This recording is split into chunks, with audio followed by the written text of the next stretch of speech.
பட்டினத்து அடிகளருளிச் செய்த திரு திருவந்தாதி. பாடல் 50. இடவம் சுருக்கென பாயும் உன் சென்னி நகுதலைக் கண்டு இட அஞ்சுவர் மடவார்.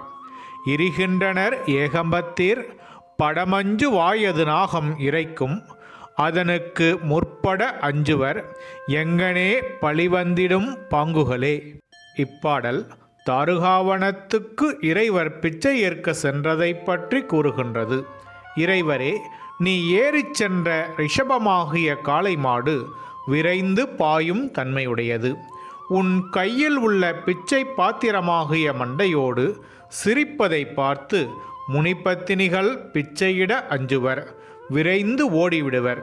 திரு ஏகம்பரே, நீர் அணிந்துள்ள பாம்பின் படம் பயத்தை உண்டாக்கும். பாம்பு சீரும், அதன் அருகில் வர அப்பெண்கள் அஞ்சுவர். இப்படி இருக்க உனக்கு பிச்சை எப்படி கிடைக்கும் என்கின்றார்.